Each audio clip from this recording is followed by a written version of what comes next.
Bom dia, meus amores. Tudo bem com vocês? Espero que sim, eu também tô bem. Vamos começar a nossa manhã. Hoje nós vamos começar o capítulo 14 do Evangelho de Marcos. A gente vai dividir ele em 3. Vamos hoje dos versículos 1 ao 21. O plano para matar Jesus, Jesus ungido em Betânia, Judas combina a traição, a preparação da Páscoa e o traidor é anunciado. Faltava apenas alguns dias para a Páscoa quando os líderes religiosos começaram a planejar a morte de Jesus. Ao mesmo tempo, uma mulher derrama um perfume precioso sobre ele, demonstrando amor e devoção. Enquanto alguns conheciam o valor de Cristo, Judas negocia sua traição. Nesse trecho, Marcos mostra que diante de Jesus, cada coração revela suas verdadeiras intenções. Oremos. Pai amado, gratidão por mais esse momento na tua presença. Abre os nossos olhos para compreender os teus ensinamentos e ajuda-nos a reconhecer o valor da tua presença em nossa vida. Em nome de Jesus, amém. O plano para matar Jesus. Mateus 26, 1 a 5, Lucas 22, 1 a 2, João 11, 45 a 53. Versículo 1. 2 dias depois seria celebrada a Páscoa e a festa dos pães sem fermento. Os principais sacerdotes e os escribas procuravam uma forma de prender Jesus, a traição para matá-lo. Versículo 2. Pois diziam: não durante a festa, para que não haja tumulto entre o povo. Jesus é ungido em Betânia. Mateus 26, 6, 13, João 12, 1 a 8. Versículo 13. Quando Jesus estava em Betânia, fazendo uma refeição na casa de Simão, o leproso, veio uma mulher trazendo um frasco feito de alabastro, com um perfume muito valioso, de nardo puro, e quebrando o frasco, derramou o perfume sobre a cabeça de Jesus. Versículo 4. Alguns dos que estavam ali ficaram indignados e diziam entre si: para que esse desperdício de perfume? Versículo 5. Este perfume poderia ter sido vendido por mais de 300 denários para ser dados aos pobres. E murmuravam contra ela. Versículo 6. Mas Jesus disse: deixe a mulher em paz, porque vocês a estão incomodando. Ela praticou uma boa ação para comigo. Versículo 7. Porque os pobres estarão sempre com vocês, e quando quiserem, podem fazer-lhes o bem, mas a mim vocês não sempre terão. Versículo 8. Ela fez o que pôde, ungiu o meu corpo antecipadamente para a sepultura.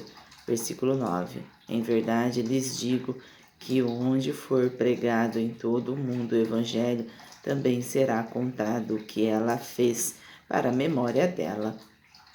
O pacto da traição. Mateus 26, 14 e 16, Lucas 22, 3, 6. Versículo 10. E Judas Iscariotes, um dos 12, foi falar com os principais sacerdotes para lhes entregar Jesus. Versículo 11. Eles, ouvindo isto, se alegraram e prometeram dar dinheiro a ele. Nesse meio tempo, Judas buscava uma boa ocasião para entregar Jesus. Os discípulos prepararam a Páscoa. Mateus 26, 17 a 19 e Lucas 22, 7 a 13. Versículo 12. E no primeiro dia da festa dos pães sem fermento, quando se faziam o sacrifício do Cordeiro Pascual, os discípulos de Jesus lhe perguntaram. Isso também está em Êxodo 12, 1 a 27. Onde quer que façamos os preparativos para que o Senhor possa comer a Páscoa. Versículo 13. Então Jesus enviou 2 dos seus discípulos, dizendo-lhes: vão até a cidade, ali um homem trazendo um cântaro de água sairá ao encontro de vocês. Versículo 14.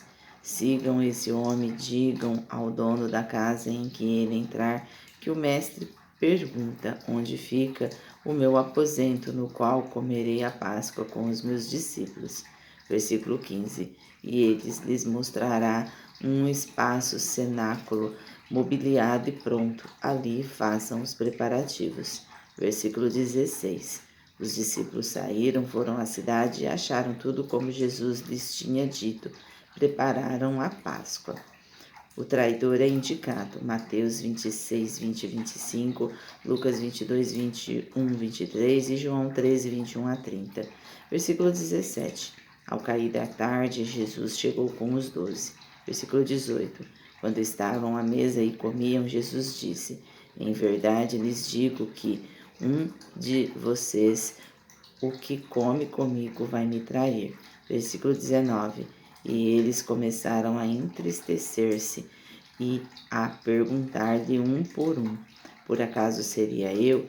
Versículo 20. Jesus respondeu: é um dos 12, o que come comigo pão à mão no prato. Versículo 21. Pois o Filho do Homem vai como está escrito a seu respeito. Mas ai daquele por quem o Filho do Homem será, mas ai daquele por quem o Filho do Homem está sendo traído. Melhor seria para ele se nunca tivesse nascido.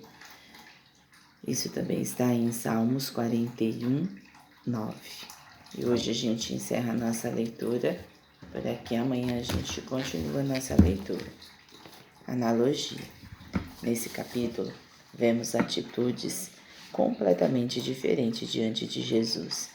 Uma mulher oferece aquilo que tinha de mais precioso. Judas procura aquilo que poderia ganhar. Os discípulos ainda tentam compreender o que está acontecendo. O mesmo Jesus estava diante de todos, mas cada um o enxergava de uma maneira diferente. A mulher de Betânia não calculou o custo do perfume, ela apenas amou. Mas já Judas permitiu que outras prioridades ocupassem seu coração. Talvez a grande pergunta desse trecho seja: o que ocupa o primeiro lugar dentro de nós? Muitas vezes não são as grandes decisões que nos afastam de Deus, mas pequenas escolhas repetidas ao longo do caminho.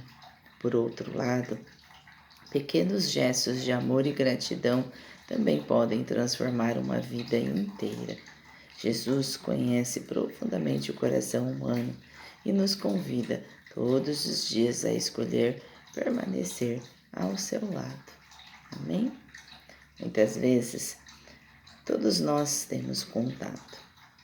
Todas as pessoas, elas têm contato com Jesus, mas umas escolhem algumas prioridades e outras. Se a gente olhar, nos presídios, por exemplo, ali todos eles têm contato com Jesus, só que cada qual escolhe uma forma de viver a sua vida e colocar prioridades. Mas se todos nós acabarmos escolhendo de forma gentil e amorosa, aquilo que nós estamos fazendo para com a nossa vida e para com o outro, e confiando isso a Deus, com certeza os nossos caminhos serão moldados e lapidados ao longo da nossa jornada. Amém? Reflexão do dia. O que tenho oferecido a Deus? Apenas aquilo que sobra ou aquilo que realmente é precioso para mim? Tenho permitido que outras preocupações ocupem o lugar que pertence a Ele? Será que o que eu ofereço para Deus? Será que o que eu tenho permitido que seja feito no meu dia a dia? Hoje faça um gesto simples de gratidão a Deus. Reserve alguns minutos para agradecer pelas bênçãos recebidas e reflita sobre aquilo que você deseja colocar novamente no centro de sua vida espiritual. não é fazer tudo de uma vez, é começar. Começar com poucos. Com o tempo, a gente vai trabalhando isso. Porque às vezes é difícil. Eu lembro, né? Vamos falar da palavra gratidão. Quando eu comecei a falar gratidão e trocar a palavra obrigado. Era difícil. Então eu comecei escrevendo, depois eu comecei, né, falava para as pessoas mais distantes, depois para as pessoas mais próximas, depois para as pessoas da família. E hoje eu não uso mais essa palavra obrigado. Eu só falo gratidão em todos os meus caminhos. Porque a gente precisa aprender que a gratidão, ela vem do coração, né? Eu não sou obrigada a fazer nada, eu faço porque eu quero, não é? Então, a gente entende que o outro, ele não é obrigado a fazer nada, ele está fazendo porque ele quer. Então, que nós sejamos gratos ao que o outro faça por nós e ao que nós fazemos para o nosso caminho. Sejamos gratos a Deus por aquilo que Ele nos dá, pelas bênçãos que Ele nos dá.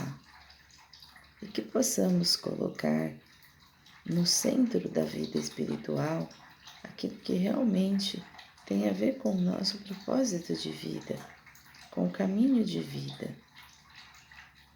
Que possamos compreender que o propósito da nossa vida maior não é o que nós vamos deixar, mas o que nós vamos levar.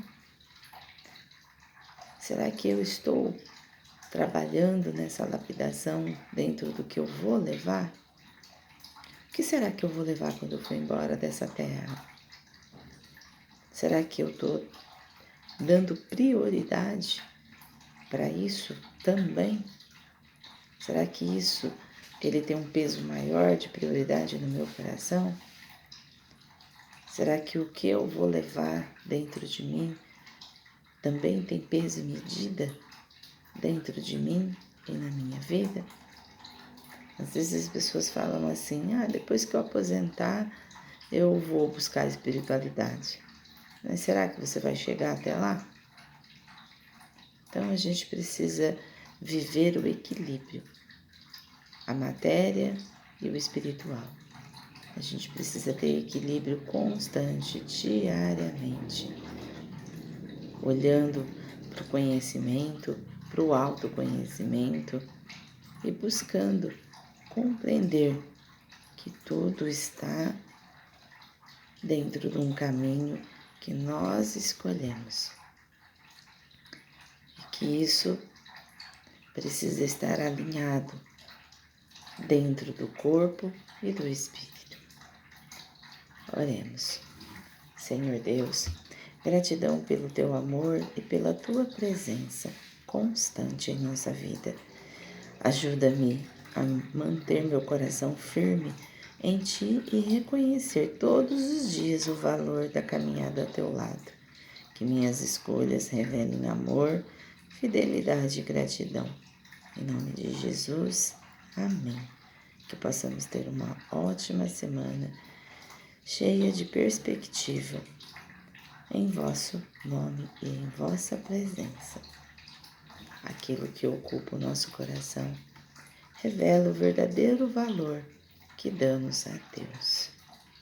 Que possamos levar isso para a nossa semana, que possamos ter uma semana próspera, uma semana realmente com veracidade para com os nossos caminhos, que possamos ter objetivos mais firmados em um propósito maior, na busca da matéria, da sobrevivência, mas também na busca da lapidação do nosso próprio eu, do nosso espiritual e na busca para com Deus em nossa jornada, em nosso caminho sempre.